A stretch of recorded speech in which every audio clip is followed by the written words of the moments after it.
Chapter 23. A Glimpse of the Occult World. In the preceding chapter, I have asked you to form a mental picture of the ocean of mind power. Let us now proceed to examine this picture in detail. Let us observe the activities and manifestation that present themselves. In considering this magic mental picture, I must imagine that you are highly developed occultist and that consequently you are able to see on what occultists called the second plane, without going into the subject in detail here, for it forms no part of these present work. I will say that occultists recognize 7 planes of life, all of which have their own laws and phenomena. The first plane is our ordinary material plane, the phenomena of which may be observed by all having their physical senses. This first plane is the plane of matter, and all of its phenomena are that of matter, and that can be seen on that plane is the movement or presence of matter. Even when we say that we see the manifestation of some force on this plane, we really mean that we see that force as it produces a movement or change in matter. We do not see the force at all that we see is the matter moved by the force. The second plane is the plane of forces, on which operates energy or force in all of its forms. Occultists who have reached the second degree of unfoldment are able to sense the phenomena on this second plane. That is, they are able to witness the phenomena of the forces on their own plane and independent of the presence of matter. To illustrate this, I would say that on the first plane, the plane of the majority of the race, the phenomena attaching to electricity can be sensed only through the agency of the matter in which the electricity operates. You can see material objects moved by electricity, but you cannot see the electricity itself. The same is true of magnetism. You may see the needle drawn to the magnet, but you cannot see the current of magnetic vibrations themselves. You cannot see the vibratory light waves, but you can see the manifestation of light when these waves strike upon the material object. But on the second plane, those who have attained the second degree report that the vibratory waves of electricity, magnetism, light, heat, etc. are capable of being sensed by them without the presence of the material vehicle. They report that they are able to see the vibrations themselves. For instance, they can see the waves of electricity or magnetism as they pass through the ether before they reach the material objects, which they affect in a way visible to the ordinary eyes. They report that even the vibratory waves of the X-rays are visible to them, without the agency of the fluorescent screen used by the scientific men before the X-rays become apparent to them. You know, of course, that these X-rays, and in fact also the higher rays of ordinary lights, are invisible to the human eye, although capable of being recorded by instruments, photographic plates, etc. And these second plane people report that the vibrations of the mind power, waves or currents, are plainly perceptible to them. But remember, they do not see mind itself, they see merely the waves of energy emanating from the mind. The remaining 5 planes, that is the 3rd, 4th, 5th, 6th and 7th planes, respectively, are subjects that belong to the higher degree of occultism and form no part of the subject of this book. I merely mention them so that advanced students may recognize that I am aware of their existence and importance, and am not misled by any erroneous belief in there being only 2 planes. These chapters belong to the second plane teachings and do not deal with the third plane or those still higher. They deal with the energy phase of mind, that is, mind in its aspect of mind power. Someday I may write of the higher planes, but not now.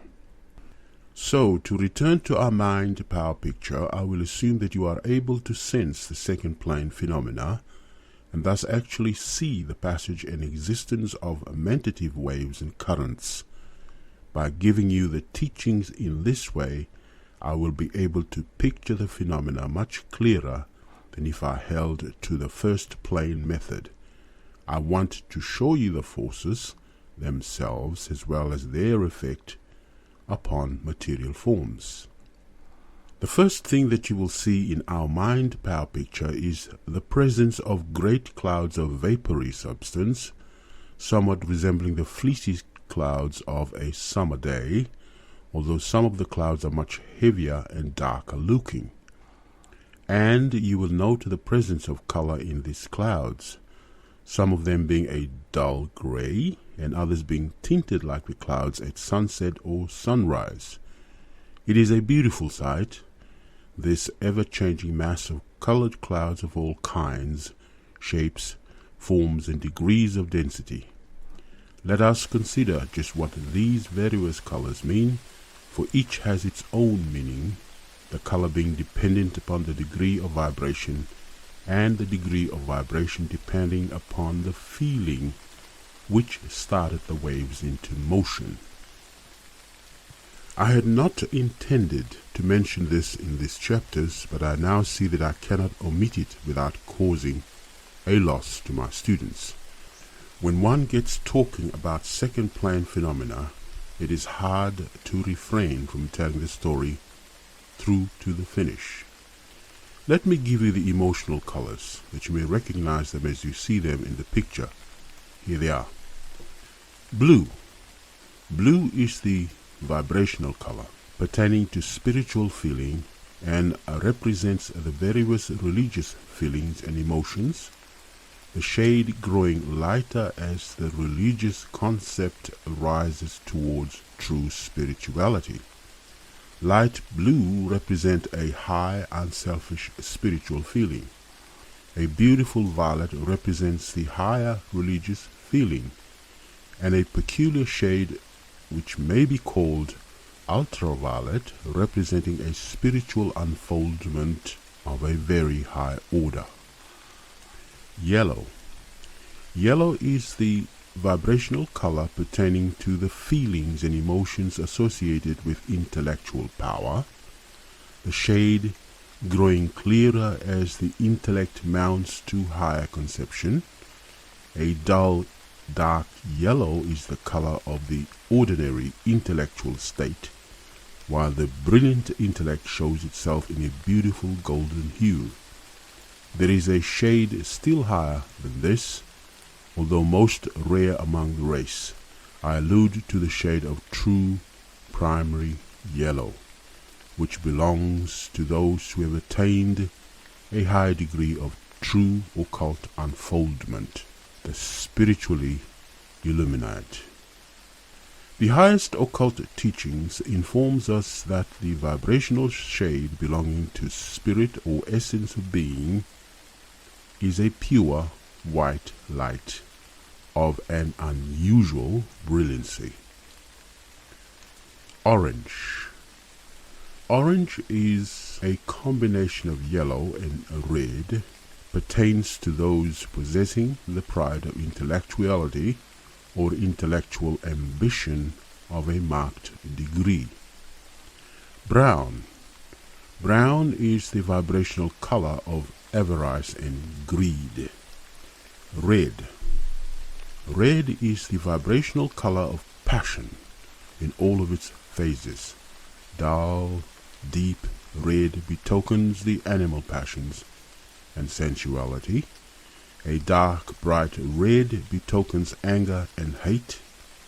When mingled with black, it is anger of hate arising from malice or envy.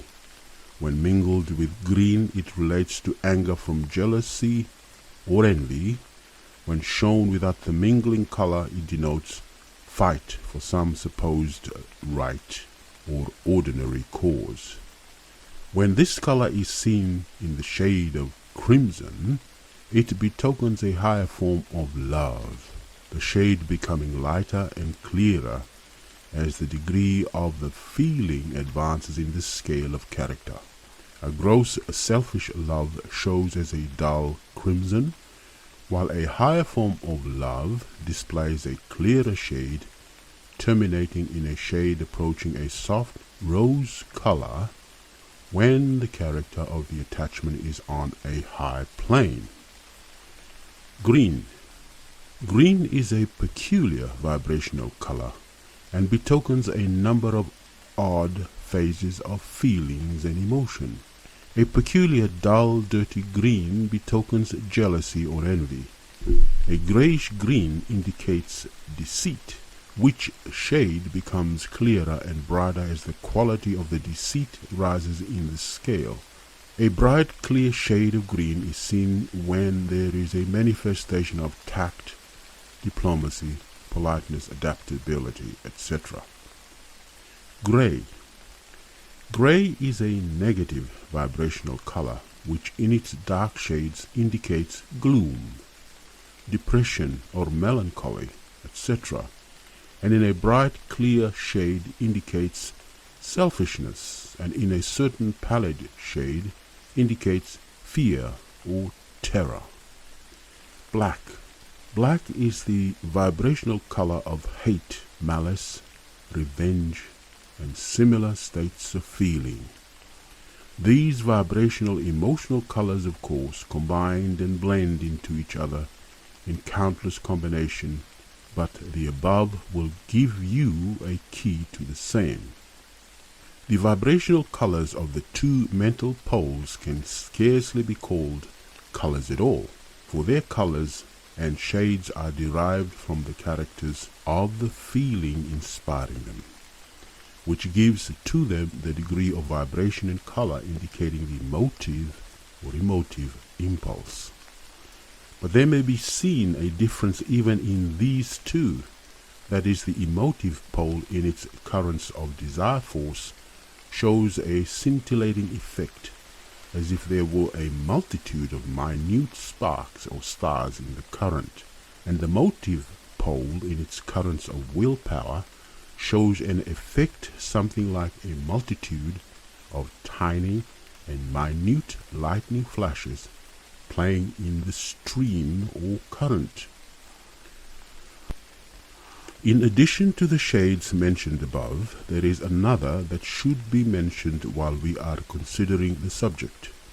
I allude to what might be called the vitality vibrations, which radiate from the living body, which are caused by the vital force which permeates the body during life and makes possible the running of the physical machinery. Some prefer to call it the nerve force. These vibrations show no special color, although when near or in the body they manifest a faint reddish tint, but when seen away from the body they show a lack of color, like clear water, and resemble the heated air arising from a stove or lamp or heated ground. That is to say, they look like colorless, vibrating body of air. The degree and strength of these vibrations depend upon the state of physical health of the person manifesting them. Now, as we gaze upon our mind power picture and see moving thereon the shapes and forms of human beings, we may see that each being is surrounded with an aura or egg-shaped atmosphere of these emotional vibrations, radiations emanated from his mental states. This aura extends out from the body for a distance of about 1 meter, and gradually fades away as the distance from the body is increased, and the aura of each person is seen to be colored according to the vibrations belonging to his prevailing mental states. Each mental state shows itself in its appropriate shade in the proper combinations, blendings, etc., and therefore the trained occultist is able to read a person's character like an open book from these emotional colors. And even though one may not be manifesting any special mental state at the moment, his aura will still be colored because of his prevailing mental state, his character as it were, and of course these vibrations composing the aura of a person will affect those coming in contact with or near him or her. That is the reason why we feel the personal atmosphere of people when we come near them. Even beyond the visible aura, the vibrations continue in a fainter degree, and so on our picture we can tell just what kind of people are passing before us. Their mental states are revealed by their emotional colors. And now we see how people affect others. We see one man approach another. The degree of dynamic positivity of the first man is superior to that of the second, and we see as we watch that the coloring of his aura gradually interpenetrates that of the weaker man, and the coloring of the latter's aura gradually grows to a more closely resemble that of the first man. We may watch the process and thus become aware that the following things are happening. 1. The mental states of the first man are inducing similar feelings and emotions in the second man by means of the currents of mentative energy that are flowing towards him. The first man is making no effort to impress the second man, but being the more positive, his magnetism affects that of the other man and induces similar state. The second man takes on the states of the first man, as we may see by the change in his coloring. This is the way that people unconsciously affect other people, and the latter are unconsciously affected. Simply a case of unconscious mentative induction, you see. The second man moves on, feeling more depressed or elated as the case may be, by the reason of his contact with the first man, and also carrying away with him a little of the other man's general feeling and character. This second man, a little later on, meets another man, and we may see how this new man affects the second man by the suggestion of his manner and words. He does not seem to be sending out such strong currents as the man first spoken of, but his outward symbols of voice, his words, manner, etc., are well acted out, and we soon see our second man having mental states induced in him by suggestion. You have now seen 2 stages or phases of mentative induction. Our positive man has gone on his way, and soon he spies another man whom he wishes to influence in certain matters. Watch him now, and you will see something interesting. The positive man's aura seems to be disturbed, and great tongues of color seems to leap from it and lap around the other man, the whole process resembling the action of tongues of flames or fire. These tongues of mind power wrap themselves all around the other man, and some seem to scintillate as they manifest the action of fairly pulling him towards the positive man, while others seem to be beating upon him like a rain of tiny flashes of lightning. The one is the play of desire force, and the other the action of will power. This gives us a good illustration of personal influence in an interview or a phase of personal magnetism.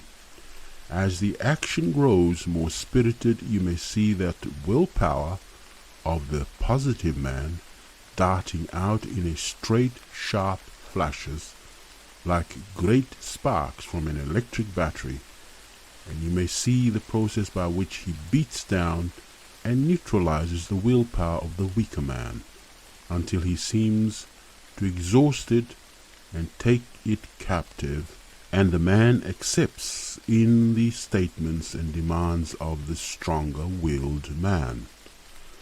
This process is hastened by the fact that the desire force of the weaker man has become so impressed by the stronger will that it becomes dazed or fascinated, the effect being strongly increased by the desire force of the stronger man by setting up mentative induction a corresponding vibration in the desire pole of the weaker man.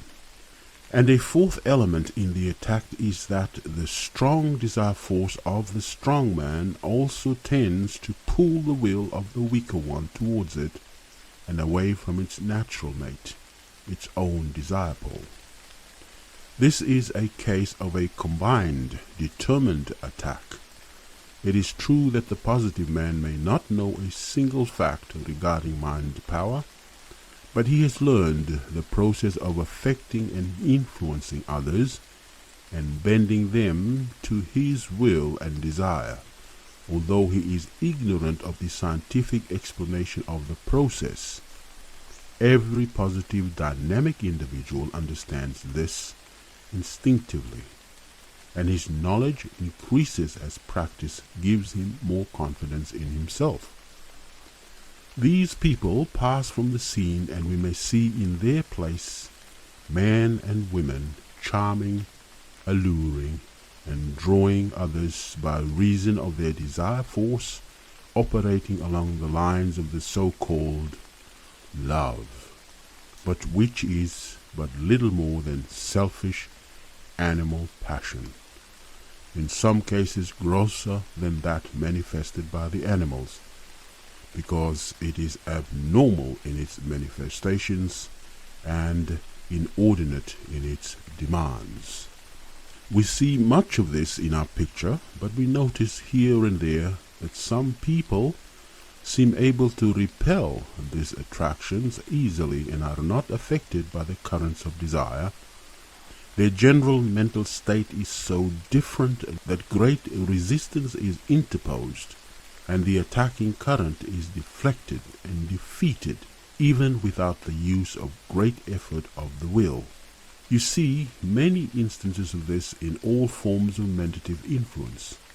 Like attracts like in this mentative work, and those who are attracted are generally those whose mental states correspond to a great extent with those of the person affecting them.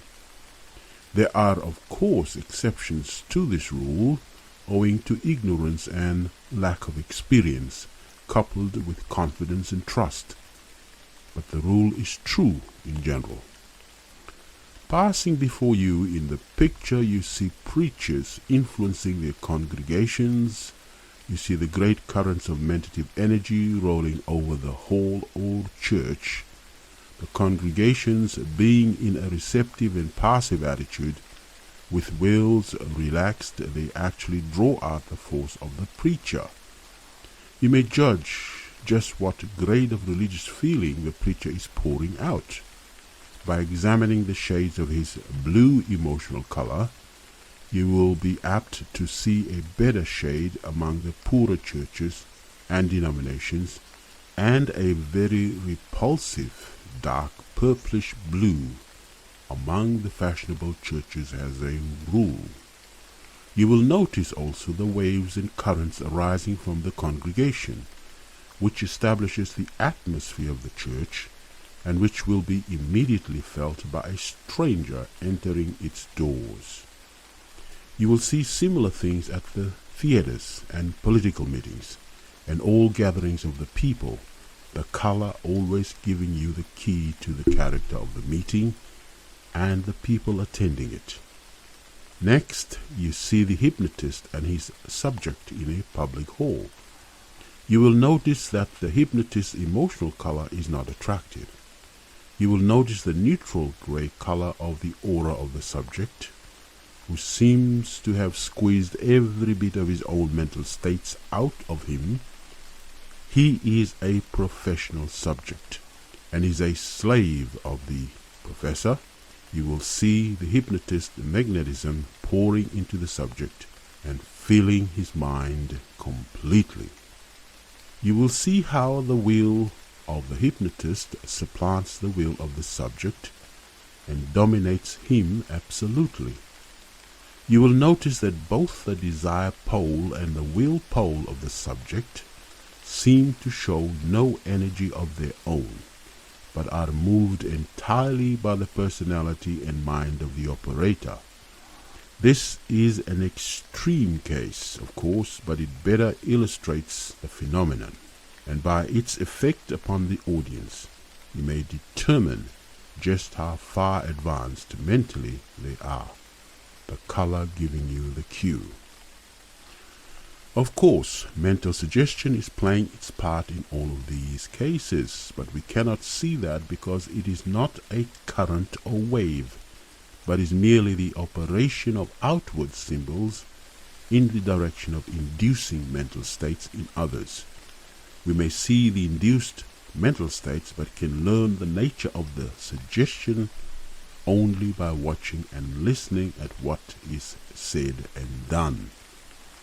I am mentioning only a few of the many cases that you are witnessing in the picture, but these few cases will illustrate the different phases of the principle and operation of the force.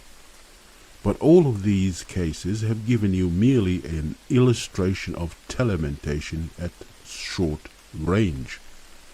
Now let us proceed to examine the instances of the operation of the same force at long range in all of its many and wonderful phases.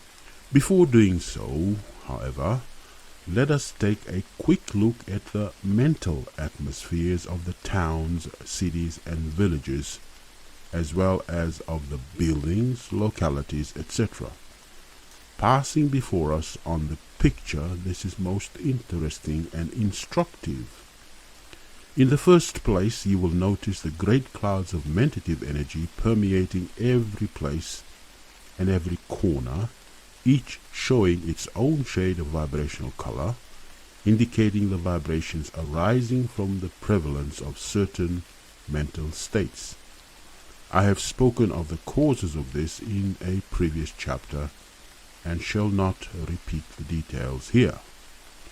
You will remember that I have explained to you how the various currents of mentative energy of all kinds and degrees come in contact with each other and often blend, combine, or else act in the direction of neutralizing each other's force. Currents of a similar degree of vibration harmonize and form combination or blendings. Opposing vibrations and currents tend to antagonize each other and neutralize each other's force. In this way are the mental atmospheres of places formed. You may see them in the picture. But you may ask, why do these clouds persist after the person has sent them forth? The answer is that force, once set into motion, persists for a greater or lesser time depending upon the intensity of the original impulse. Just as the light of a star, or rather its light waves, exist and move on centuries after the star has ceased to be, just as the heat vibrations continue in a room when the producing cause has been removed, just as odors remain when the cause moves away, so do the mentative vibrations and their corresponding thought forms continue long after the original feeling has passed away.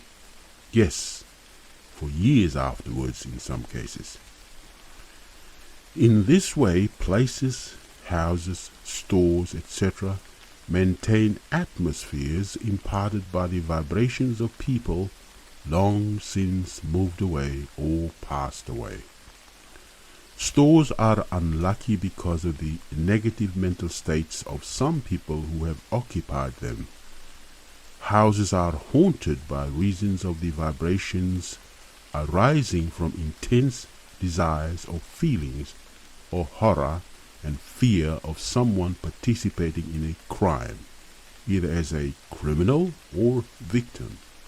The atmospheres of prisons are quite noticeable even to the ordinary visitor, who feels the vibrations with which the place is saturated. The atmosphere of places of low pleasures is equally noticeable. I know of a place of this kind in which the vibrations continued for years after the original tenants had departed and the building had been used for business purposes. Hospitals have a very depressing influence upon the majority of people. Of course, these negative effects can be removed by mentally treating the place or room and sending forth streams of mentative energy of a positive, stimulating character. On the other hand, the presence of an active, energetic, successful man or set of men in a place will permeate the place with positive vibrations that will stimulate all who abide there. I have in mind a certain large office building in a large city which is filled with these vibrations, originally arising from a few leading men who built and occupied it, and then attracted to themselves others of the same kind, the result being that the combined influence now renders the place an inspiration for those having offices in it. I have heard people say that after moving in that building their business doubled itself and their energy increased in the same proportion. There is a law underlying these things, and if people understand it, they would take advantage of its positive sides and avoid its negative phases. I think that I have given you a good, strong hint in this direction. These great clouds of vapory manifested mind power often constitute what are called thought forms, which I shall proceed to describe to you. Follow my explanations of these things as they appear on the picture, please. These thought forms are really feeling forms. Remember, although I use the more familiar term. These thought forms, although all generated or created in the same manner, differ very materially in their characteristics and details. Let us consider some of these details and characteristics and appearances. By appearances I mean, of course, their appearance to those who can sense on the second plane.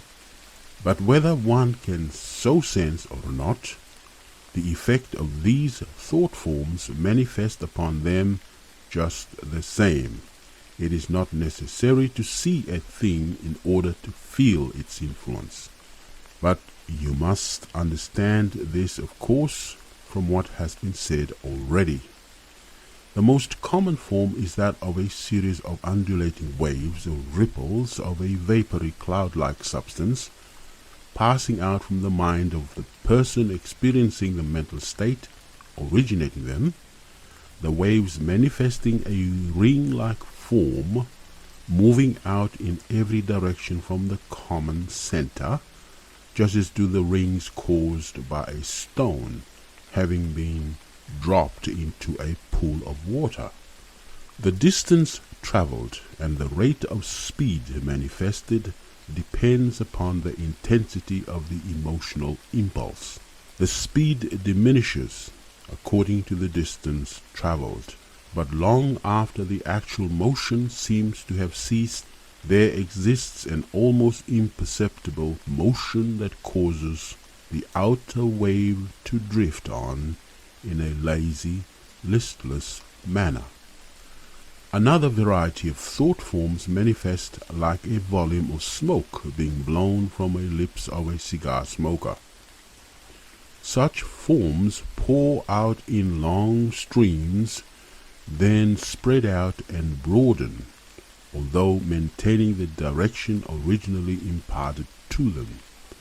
This form arises when the mental state arises directly in connection with some other person or thing, and when the attention of the mentator is centered consciously or unconsciously upon that person or thing.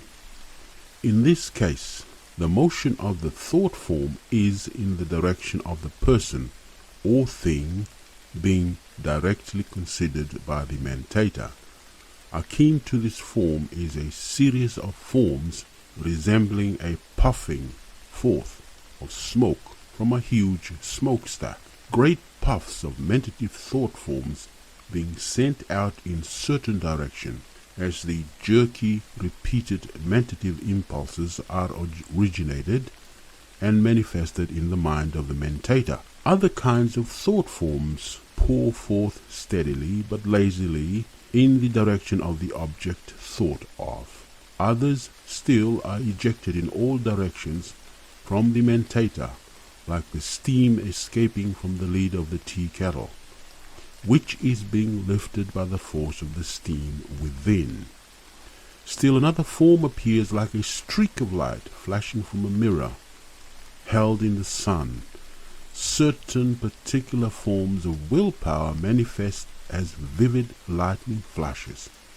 Other forms travel and seem to enfold the object thought of, and which, being impelled by the strong desire of the mentator, act as if they were trying to draw back to him the objects desired. In fact, that is exactly the nature of the action of this class of thought forms. The effect produced depending, of course, upon the positiveness of the mentator and the strength of the desire. The effect, of course, also is materially influenced by the degree of positiveness of the persons affected, and the other attractions which prevent the yielding to the pull of desire force. In the case of a strong desire on the part of the mentator, provided that the ruling passion is being manifested day after day, there appears a combination of thought forms which resemble a huge octopus of dense structure, with enormous vapory tentacles or arms reaching out in all directions, seeking the tiling desired, and endeavoring to draw it back to its center.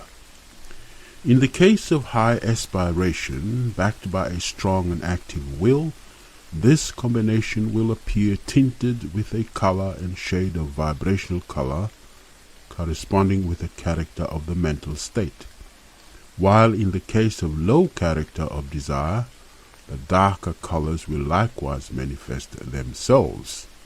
Still another kind of thought form acts as if it were trying to push back the object in some particular direction, while others seem to hold back the object. In both of these cases, the action and directions of the thought form depends upon the nature and character of the desire or will of the mentator at the time of the conception of the mentative current. A most peculiar kind of thought form appears when the mentator is desirous of obtaining information regarding some certain subject, and is earnestly sending his desire force in all directions in order to draw it to him, the mentator generally being unconscious or at least in ignorance of the nature of the actual process. In this case, the thought form maintains a thin connection with the mind of the mentator, and darting here and there it attracts to itself the thought forms emanating from the minds of others, which may happen to contain the desired vibrations.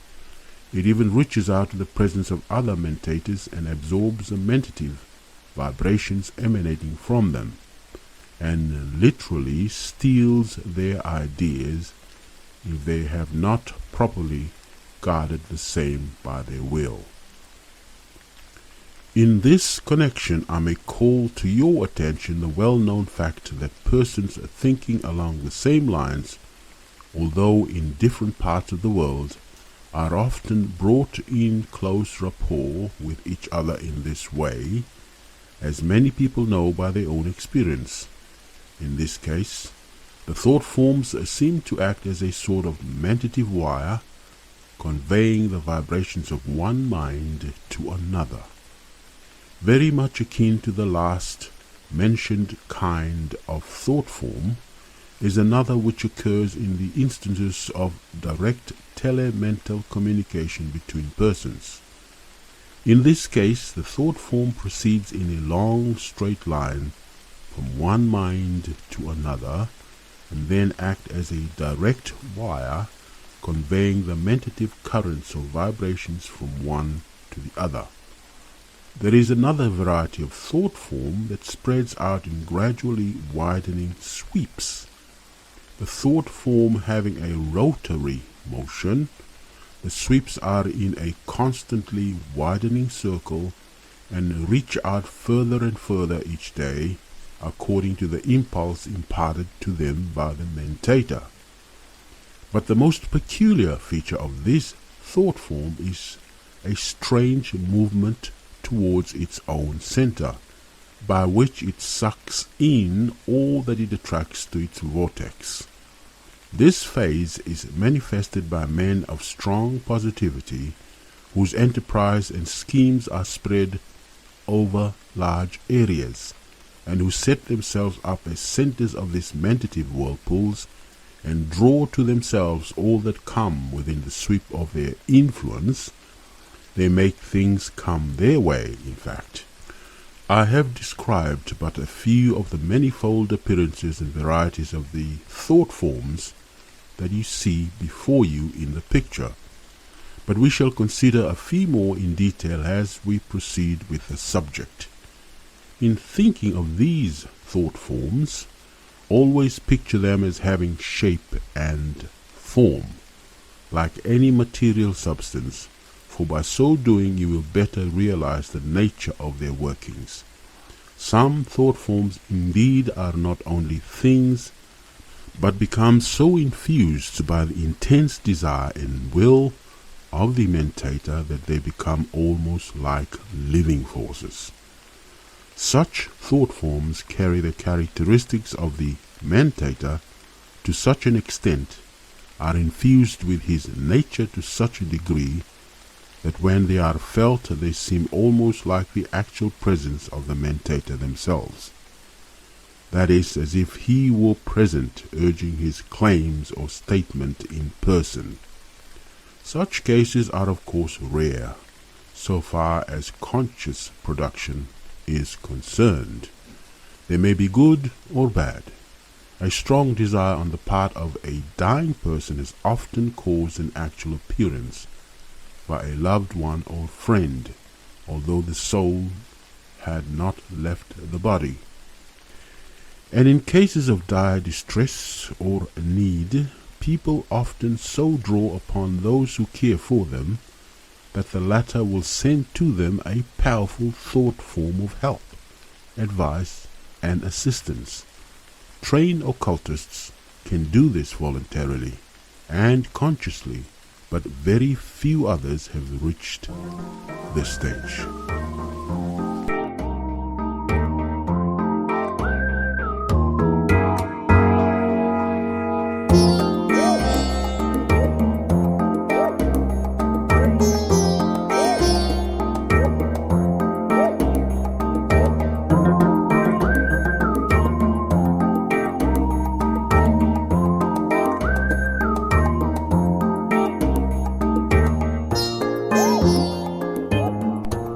Mind Power, Chapter 24, Self-Protection. And now let us return to the consideration of the various forms of the practical operation of telementation. You will, of course, realize that even in the case of mentative influence in personal interviews, there is a passage of mentative currents and a manifestation of telementation. The distance between the two minds is slight, but the principle in operation is precisely the same as when the distance is hundreds of miles, and the process is identical. You will remember that when I speak of desire force and will power, I am speaking of the force of the respective two poles of mind power, both of these forms being but phases of the same energy or force. So, do not imagine that there are three distinct forces. There is but one force, and that is mind power, of which will power and desire force respectively are but manifestations, the difference depending upon the two respective poles of force, the motive and emotive respectively. I trust that you will remember this. I will divide the manifestations of telementations into two general classes. 1.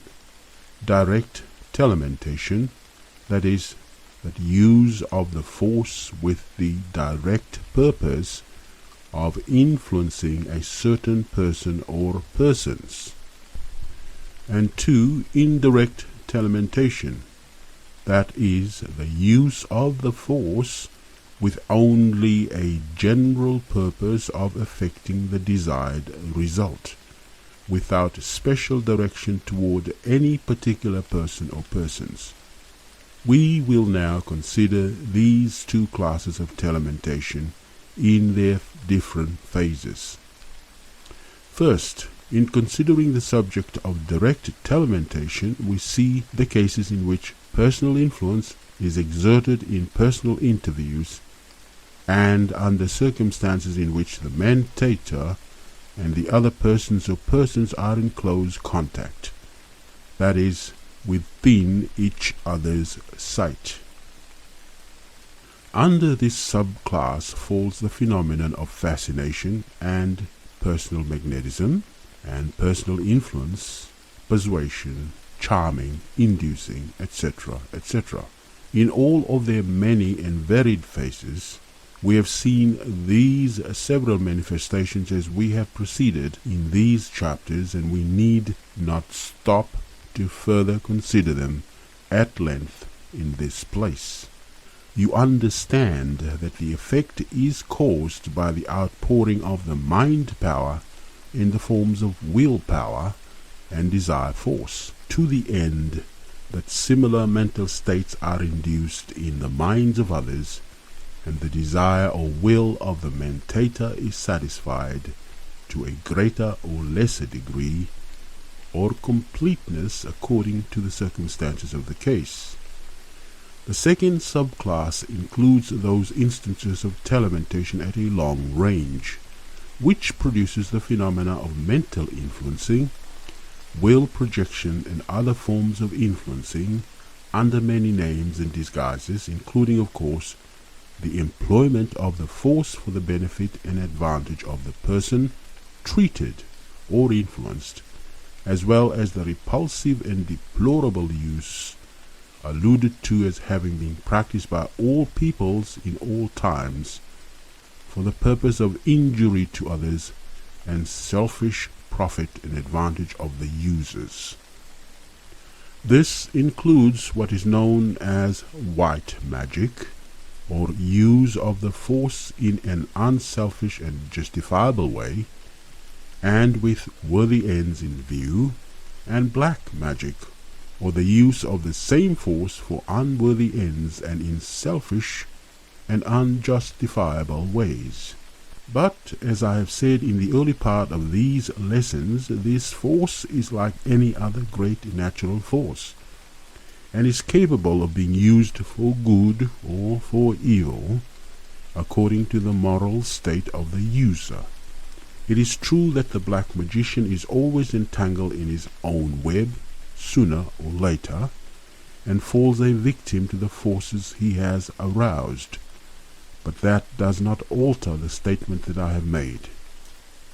In this form of telementation, the mentator usually concentrates upon the person or thing that he wishes to effect, and then consciously and by the use of his will, he sends to the person or thing a current or currents of desire force, or willpower, or both.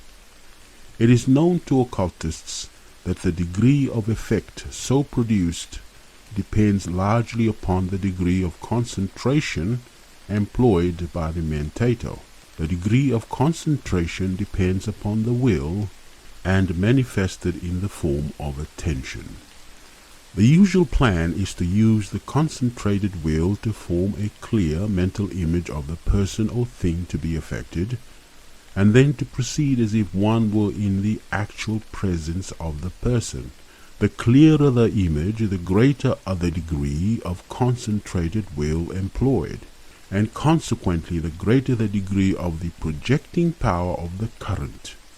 Underlying all the phenomena of adverse treatments, witchcraft, etc., is the same form of telementation. But here I wish to say an important word, and that is that the generally claimed effect of these forms of adverse influence is greatly exaggerated, and all real occultists know that the principal reason of the unquestioned effect of this power lies in the mental state of belief, faith, and fear of the persons affected. That is, if one believes or fears that another has the power of adversely influencing or affecting him, then the effect will depend largely upon the degree of faith or fear. The persons who are affected by adverse treatments or witchcraft or similar forms of adverse influence invariably believe and fear that these influences are effective against them. By their mental states they render themselves negative and receptive to the influences directed against them. This is an occult truth, and one that should be made widely known. It is the antidote to the bane of adverse treatments, of which we hear so much in modern times, as well as in ancient history, under various names.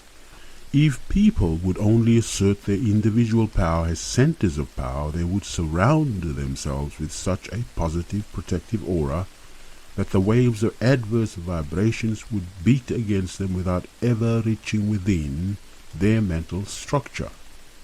We hear of many cases of people being treated in this way in this latter day of pseudo-occultism. We hear of treaters making denials regarding people, and thus sending them adverse telementation. These people will assert and work themselves up into a corresponding feeling of, I deny that so-and-so is well, or prosperous, etc., some even going so far as to deny that the other person is. You may imagine the effect of currents of this feeling reaching a mind rendered negative by belief and fear that the other person can so affect them. This suggestion of the fear or belief, and that is just what it is, suggestion, renders the mind of such a person a fit, receptive agent for the adverse treatment. I tell you, if you will but assert your individuality and assume the fearless attitude, you will be able to laugh in the faces of these adverse practitioners of black magic, for that is just what it is, no matter how much they may try to disguise it by pious names. These modern adverse treatments are nothing less than forms of old witchcraft which so worried our great-grandfathers, nothing more than the voodoo practices or conjure business. The principles are the same, the practice is the same, and the practitioners are the same at heart. Black-hearted black magicians, all of them, and subject to the same inevitable fate which overtakes all such people, no matter how high their pretenses. The physical and material agencies used by the voodoo men and the witches of old, the wax images and the pith balls and all the rest of that tomfoolery, were nothing but the agencies upon which the will of the practitioner could concentrate and aid to concentrated will. Of course, besides, they served to terrify their victims by suggestion, I do not deny that material objects take up and absorb the magnetism of the people, good and bad, for that is a well-established occult truth, and the efficacy of charms, sacred relics, etc., depends upon this fact, together with the aid suggestion. But I do say that all the charms in the world, all the witchcraft and voodoo material agencies can produce no other effect than is allowed them by the minds of the persons sought to be affected.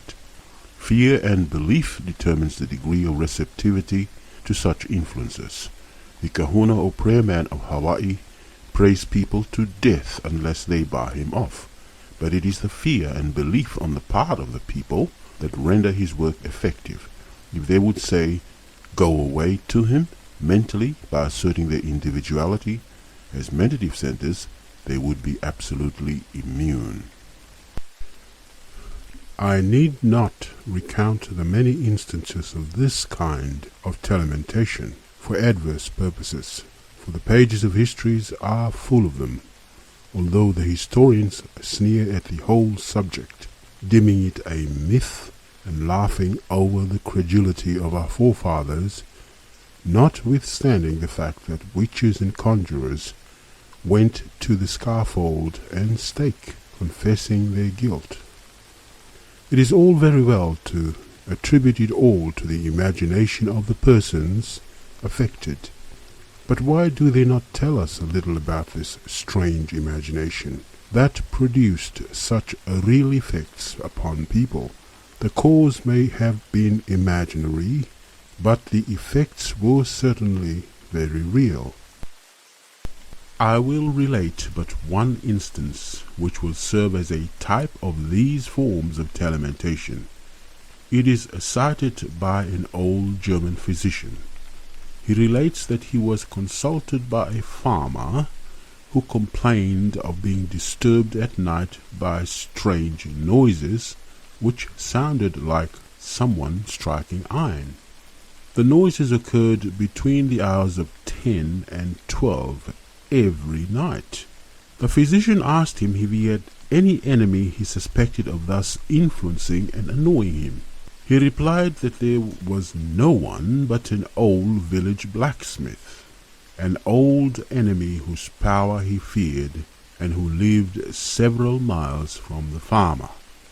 The physician bade him return the next day, and in the meantime visited the blacksmith, and asked him what he did between the hours of 10 and 12 at night. Accompanying the question with a glance of a strong will and power, the blacksmith, now somewhat frightened, replied, I hammer a bar of iron every night at that time, and all the while I think intently of a bad enemy of mine who once cheated me out of some money, and I will at the same time that the noise shall disturb his rest. The physician ordered him to desist, and at the same time made the farmer pay over the money due the blacksmith, and there was no more trouble.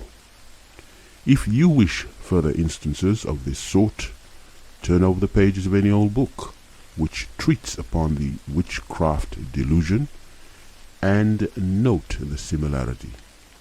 But one instance is enough to illustrate the matter. They are all cut out of the same cloth. You will note the two necessary elements present in every case. 1. The use of the force by one person, and 2. The belief or fear, or both, on the part of the second person. Now you have the whole story. And also remember what I have told you. The same force that is used in such cases for evil purposes may also be used and is used for the most beneficial and worthy purposes. The treatments for good things practiced by the practitioners of the various schools of mental science and other new thought people are along the lines of direct telementation. People have been encouraged, helped, healed, reformed and otherwise aided and benefited by telementation. Do not lose the recollection of the good in considering the bad. The good belongs to the phase of white magic, and its use can result only in good to the practitioner of it, whereas the black magicians must reap the whirlwind of the wind that he has sown. These things come home to roost, always according to their kind, and they bring their friends home with them. In addition to the selfish and evil use above mentioned, there is another selfish use of the direct telementation that is quite common of these late years. I allude to the use of mentative influence by telementation for the purposes of influencing people to fall in with the schemes and plans and enterprises of the mentator. The principle involved is the same as in these treatment, good or bad, and the practice is the same. The mentator forms the mental image of the other person and then floods him with currents of desire force or willpower, or both, at the same time earnestly willing and desiring that he will do as the mentator wishes him to do. The mentator usually uses his will to make the other do this in the mental picture, in imagination, thus forming a mental matrix to which he then tries to make the other conform.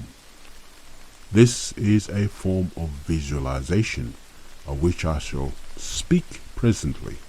Of course, this practice, like any other of the kind, may be defeated by one asserting his individuality and will. Of course, you will not feel disposed to put into operation many of the methods herein described. Yet, from your very acquaintance with what has been mentioned in these pages, you will be enabled to see the operation of the principle in the everyday life around you. You will see them in operation on every side now that you are familiar with the laws of operation. And you will find yourself instinctively guarding against its influence, just as you would guard against a threatened physical blow. And you will be surprised and perhaps pained sometimes at seeing people trying to influence you in this way, whom you would not have suspected of doing so. On the whole, you will be a much wiser and stronger man or woman by reason of the information herein given you, and you will have the advantage of knowing how to resist, defeat, and dispel the adverse influences that may be used to influence you. Remember, the assertion of the positive will and the use of the positive denial. The person wishing to influence another at a distance, just as he would in the case of the personal interview, forms a mental image of the person whom he wishes to influence, and then proceeds just as if the person was actually before him. I know of at least one teacher who advises his students to treat prospective customers and others with whom they expect to have dealings or relations as follows. Imagine your prospective customer or other person as seated in a chair before which you are standing. Make the imagined picture as strong as possible, for upon this depends your success. Then proceed to treat the person just as you would if he were actually present. Concentrate your will upon him and tell him just what you expect to tell him when you meet him. Use all the arguments that you can think of, and at the same time hold the thought that he must do as you say. Try to imagine him as complying to your wishes in every respect, for this imagining will tend to come true when you really meet the person. This rule may be used not only in the case of prospective customers, but also in the cases of persons whom we wish to influence in any way whatsoever. Now, all this is very plain to the student of this book, for the principles employed are familiar to its readers.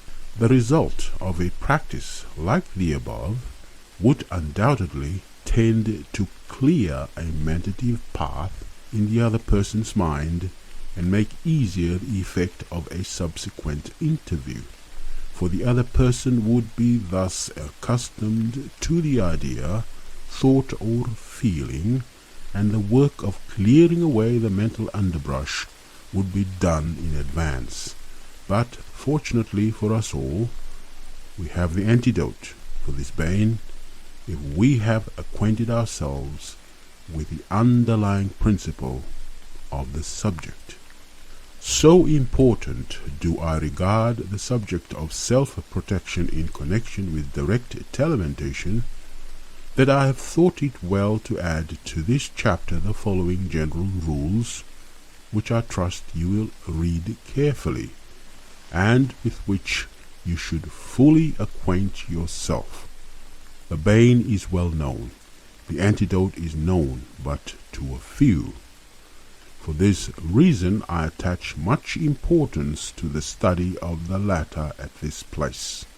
In connection with the following rules and advice, you should also acquaint yourself with what I have said elsewhere regarding protection against suggestive impressions, and also my advice regarding the cultivation of a positive mentality, and with the chapters which take up the subject of establishing a mentative center, etc.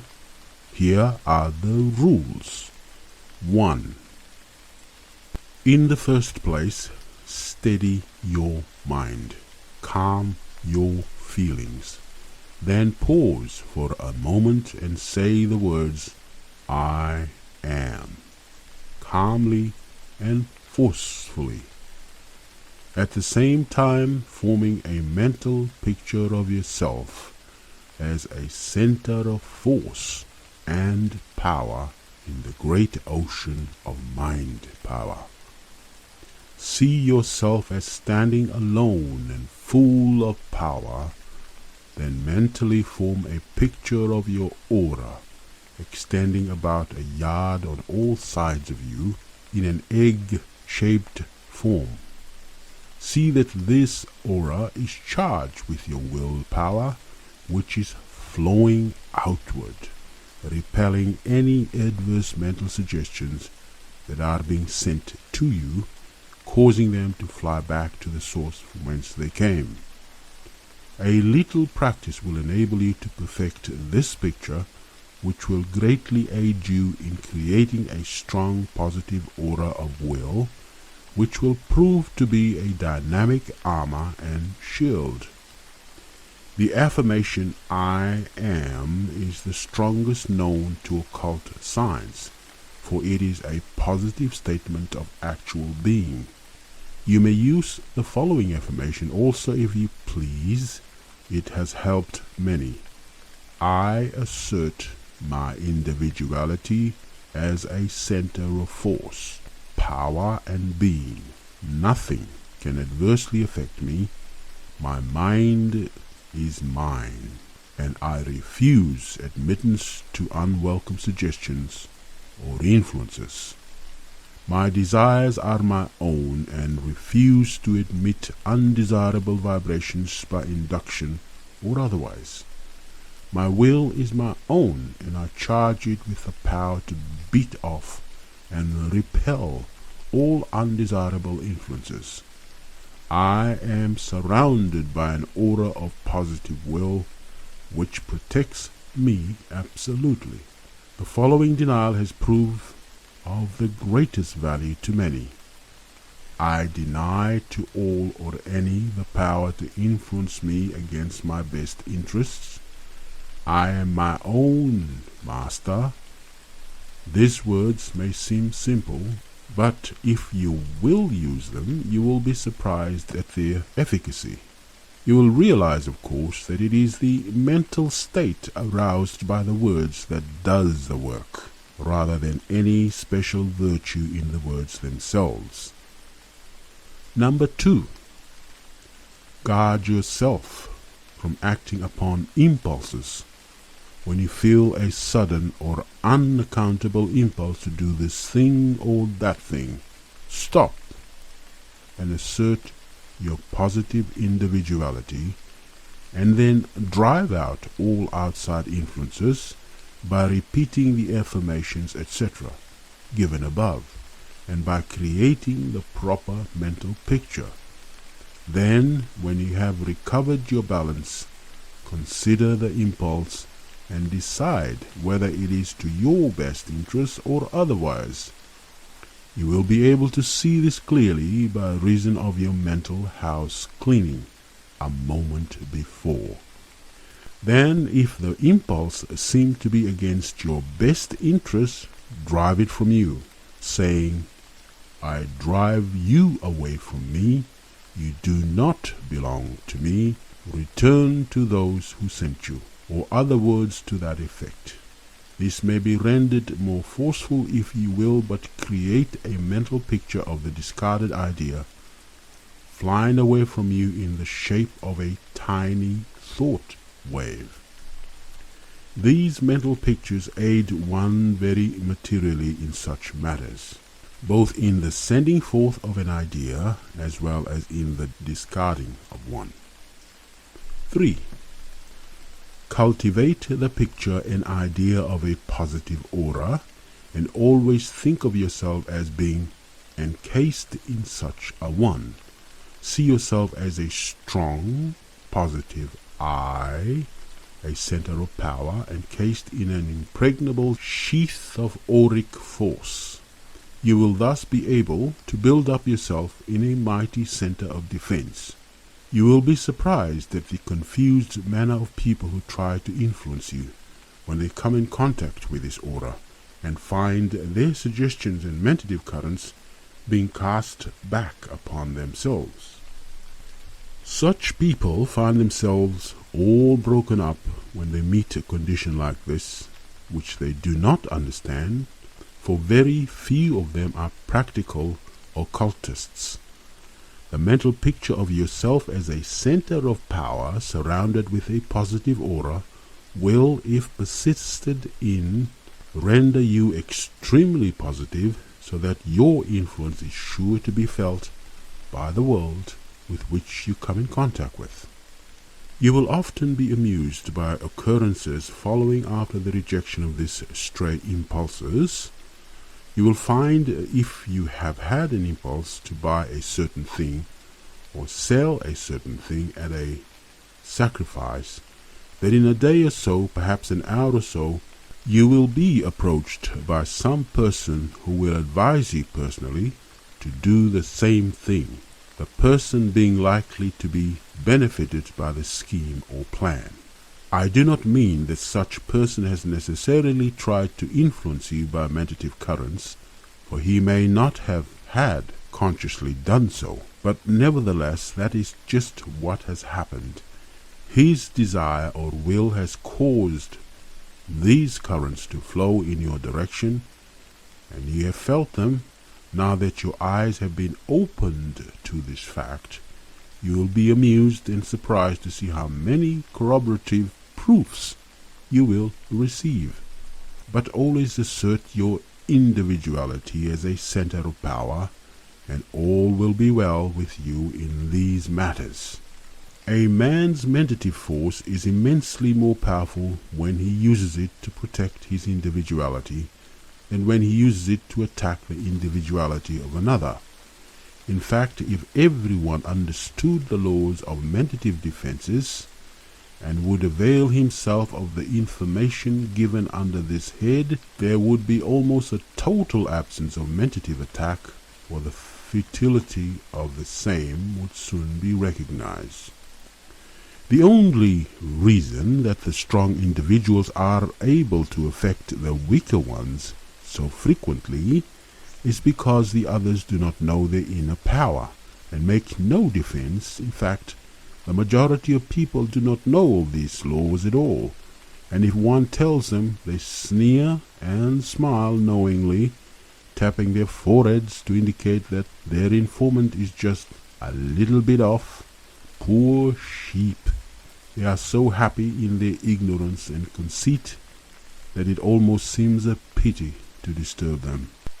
But to return to my subject, you will find that it requires a much less effort of will to protect your individuality than it does to attack the individuality of another. You will find that the law is on your side when you say, I won't be influenced. I deny the power over another to weaken my individuality. For you have then called into operation that law of nature which is always in operation, and which she gives to her creatures in the way of an instinctive protective force. So there is no occasion to be afraid. You are immune from attacks if you will but assert the force within you. In passing on to the other phases of telementation, I would again remind you that in these instances of direct telementation, the force may be used both consciously or unconsciously. Those who know the laws of the use of the force may propel this telementative currents direct to those whom they wish to influence, just as they may consciously give mental suggestions in a personal interview. But even where these laws are not understood, the currents or the suggestions are sent forth by the strong desire or will animating the person. Of course, the person who understands the subject will be able to direct his force with greater precision and effect, but in any event, the effect is produced in the same way. And this completes chapter 24.